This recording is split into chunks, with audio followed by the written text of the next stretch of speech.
नमस्कार साथियों। तो आज है 17 जनवरी 2026। दोस्तों, बात करेंगे इस वीडियो में कुछ इंपॉर्टेंट कंपनी की शेयर्स के ऊपर, कुछ इंपॉर्टेंट अपडेट्स है, कुछ इंपॉर्टेंट न्यूज है। तो चलिए एक करके कवर करते हैं। तो सबसे पहले हम बात करेंगे एक छोटे से कंपनी जो कि पिछले एक महीने पे ना अनबिलीवेबल रिटर्न दिया। कंपनी का नाम है सिल्वर टच टेक्नोलॉजी लिमिटेड। देखिए, अच्छा, लास्ट डे भी शेयर लगभग 5% ऊपर आके क्लोजिंग दिया था। और पिछले एक महीने पे पता है आपको कितना रिटर्न दिया? 92% के आसपास रिटर्न दिया। ओके। और पिछले 6 महीने पे लगभग उतना ही। और एक साल की अगर हम बात करें तो लगभग 125% शेयर चला है। अच्छा, यहाँ पे जो मेन कॉन्टेस्ट है, कंपनी ने लास्ट डे मतलब शुक्रवार के दिन 1:5 रेशो में स्टॉक स्प्लिट और 1:1 रेशो में बोनस इशू किया। एक साथ दोनों ही दे दिया। अच्छा, इसका थोड़ा ब्रेकडाउन भी आप समझ लीजिए। देखिए, मान लीजिए कि कोई निवेशक के पास इस कंपनी की just a single quantity share है, ठीक है। अच्छा, तो सबसे पहली बात क्या होगा, यहाँ पे बोनस इशू होगा तो हो जाएगा 1+1। फिर हो गया आपका 2। 1:5 रेशियो में स्प्लिट भी दिया है, तो इसको आप मल्टीप्लाई कर लीजिए 5 से, तो कितना हो गया? 10 हो गया। तो ये जो एक शेयर आपके पास था पहले, वो बढ़ के हो जाएगा कितना? 10 गुना। क्वांटिटी वाइज याद रखना, वैल्यू वाइज नहीं, क्वांटिटी वाइज। तो एक 10 हो जाएगा। आपके पास अगर 5 है 50 हो जाएगा। आपके पास अगर 10 है 100 हो जाएगा। इसी रेश में आपको मिलेगा, ठीक है। बाकी देखिए, कंपनी में एक बहुत बड़ी फैक्टर ये भी है कि प्रॉफिटेबल होने के साथ साथ बहुत बढ़िया ग्रोथ कंपनी है। मतलब इसकी अगर आप पिछले क्वार्टर की बैलेंस शीट देखेंगे, बहुत ही तगड़ा था। जैसे कि कंपनी की मार्जिन इंक्रीज हुआ, प्रॉफिट इंक्रीज हुआ, रेवेन्यू इंक्रीज हुआ, ठीक है। तो इसको वो नजर रखना। सोमवार के दिन अच्छी कंपनी है, थोड़ा बहुत स्टडी वगैरह भी कर लेना आप लोग। चलो आगे बढ़ते हैं। यस बैंक लिमिटेड, आज वैसे एक से बढ़कर एक बैंक्स के रिजल्ट आउट हुआ, जो ऑलरेडी आपको मैं पिछले 2 वीडियो में दे चुका हूँ। आपके ICIC bank, HDFC bank, RBL bank, अगर आपने नहीं देखा तो एक बार चेकआउट करके जरूर आइए, ठीक है। ऑब्वियसली बात है, बाजार में इंपैक्ट डालेगा, बिकॉज वो सब आपके निफ्टी फिफ्टी की शेयर है। अच्छा, अब देखिए यस बैंक की परफॉर्मेंस। सबसे पहले दिसंबर 2024 में, पिछले साल, यस बैंक की इनकम था 7,829 करोड़। नोट करना, दिसंबर 2025 करंट क्वार्टर में यस बैंक की इनकम गिर के 7,543 करोड़ हुआ। बट सिक्वेंशियली मतलब पिछले क्वार्टर के हिसाब से इंक्रीज हुआ है, 7,379 करोड़ से बढ़ के 7,543 करोड़ हुआ। बट ईयरली बेसिस पे थोड़ा सा गिरावट हुआ, ठीक। बट कंपनी दोस्तों इस बार एक जगह पे बेहतरीन काम किया। कहाँ पे पता है? कंपनी की जो फाइनेंशियल मार्जिन पिछले साल कितना था? -9%। पिछले क्वार्टर में -10%, इस बार -6%। तो मतलब पहले से इंप्रूव किया है, इंप्रूव किया ना। अच्छा, उसके बाद आ जाइए, ये देखिए प्रॉफिट, 952 करोड़ की प्रॉफिट जनरेट किया यस बैंक ने। पिछले क्वार्टर के हिसाब से भी बहुत नेक्स्ट लेवल के आप कह सकते हो कि यहाँ पे ग्रोथ हुआ। और ईयर ऑन ईयर बेस पे तो बहुत ही बढ़िया रहा। 612 करोड़ से सीधा बढ़ के 952 करोड़ हो गया। लगभग 40% के ऊपर जंप हुआ है, ठीक है। इवन सिर्फ यही नहीं, ये देखिए बैंक की जो ग्रॉस एनपीए वो काफी कम हो चुका है। पिछले साल कितना था? 1.60%। और पिछले लगभग 4 क्वार्टर में लगभग सेम ही था। और इस बार देखिए ग्रॉस एनपीए थोड़ा कम हुआ। और आपको पता है कि इनपे मतलब क्या? नॉन परफॉर्मिंग एसेट, ऐसे एसेट जो बैंक की कोई काम नहीं है, वो जितना कम रहेगा उतना बढ़िया। कम हो गया मतलब और बढ़िया। अच्छा, पिछले साल नेट एनपीए कितना था? 0.50%। इस बार कितना है? 0.30%। क्वार्टरली बेस पे सेम है, बट ईयरली बेस पे कम हो गया। अच्छी परफॉर्मेंस हुआ ना।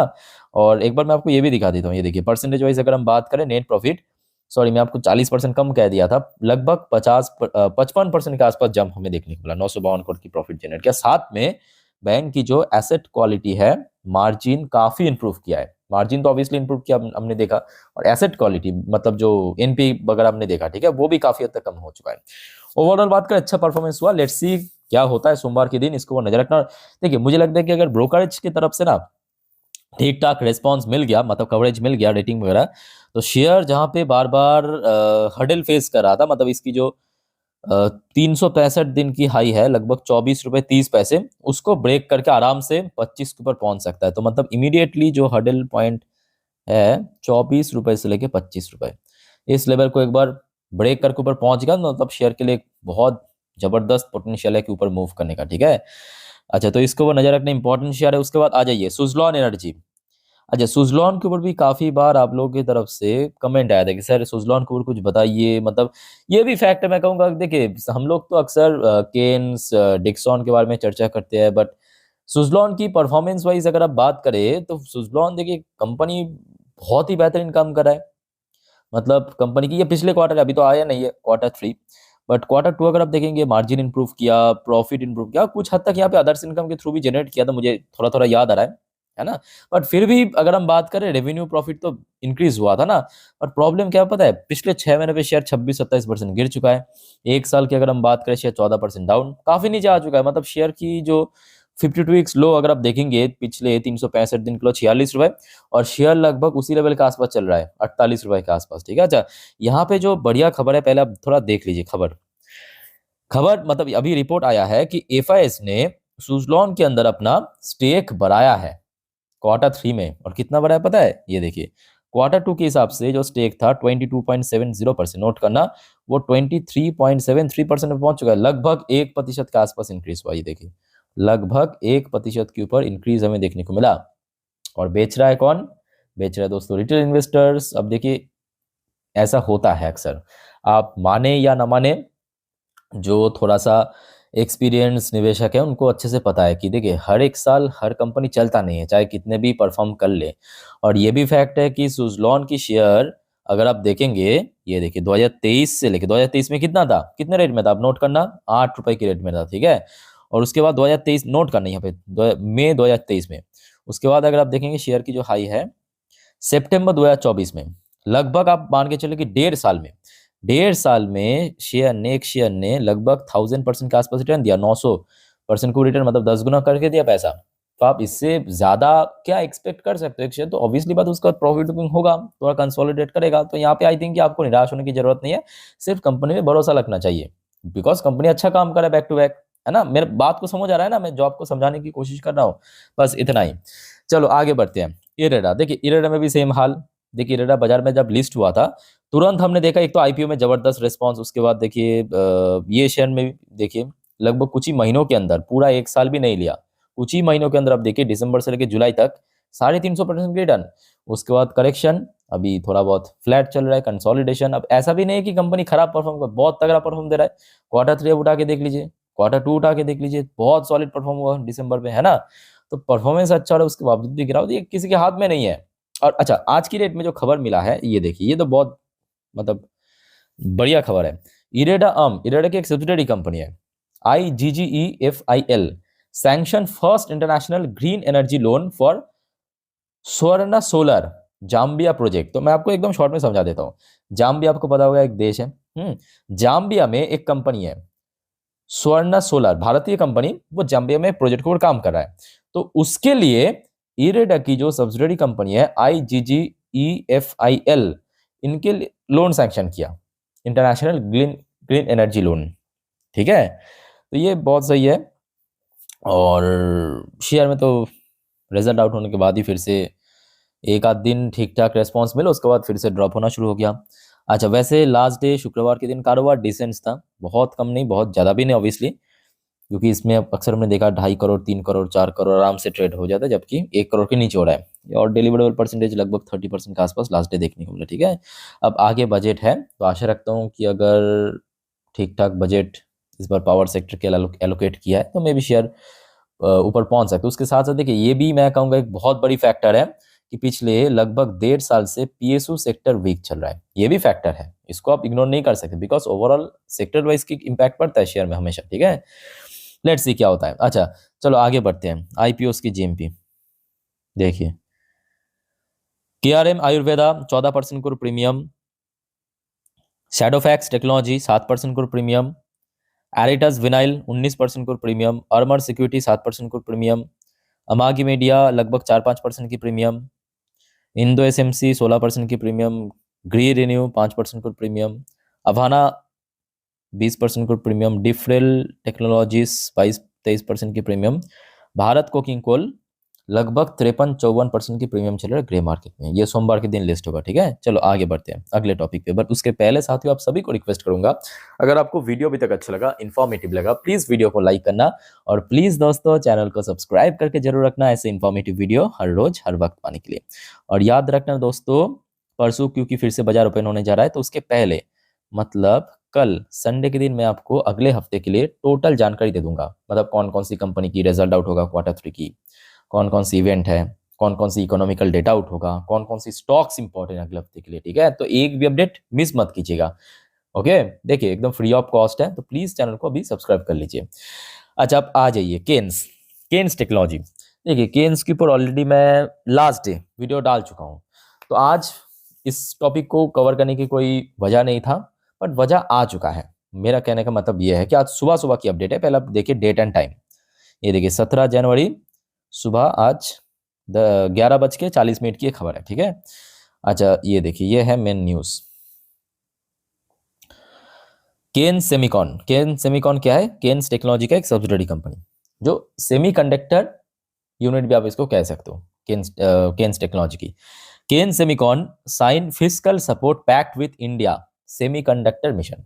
तो आपको पता होगा भारत सरकार की बहुत सारी स्कीम्स है, तो उन्हीं एक स्कीम्स मतलब यहाँ पे कह सकते हो भारत सरकार की बहुत सारी स्कीम्स है, बहुत सारे यहाँ पे मिशन है ना, जैसे कि मेकिंग इंडिया, सेमीकंडक्टर मिशन। तो यहाँ पे एक पैक्ट साइन किया, मतलब एग्रीमेंट साइन किया। मैं आपको एकदम सरल भाषा में समझा देता हूँ यहाँ पे क्या हो रहा है, ठीक है। पहले आप समझिए, ये है main article.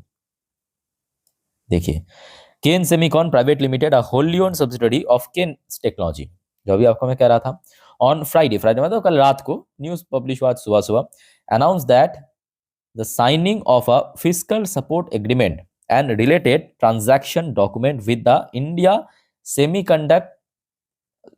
Semiconductor mission, ISM, ठीक है। अब देखना होगा कि कैसा रिएक्शन होता है सोमवार के दिन।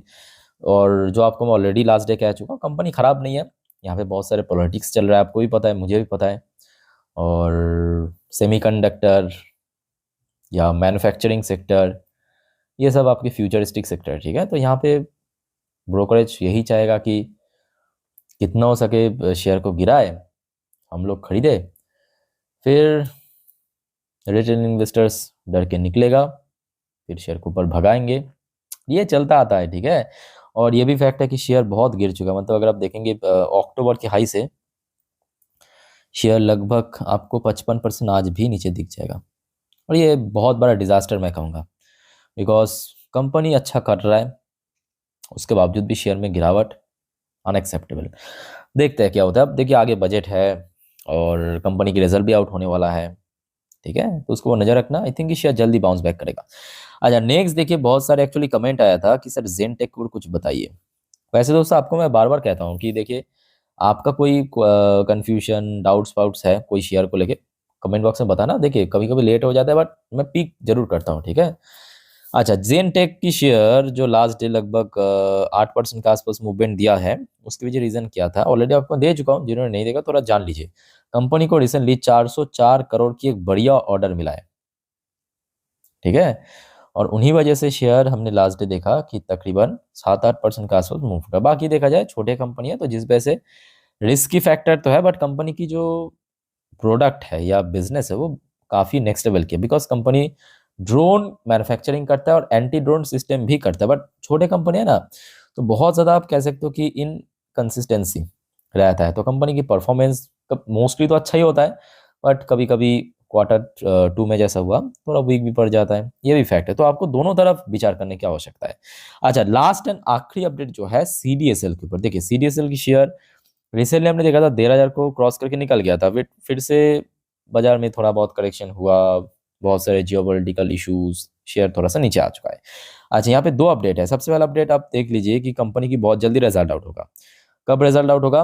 31 मतलब बजट के पहले दिन, पहले मतलब उसके पहले, बजट के पहले, ठीक है।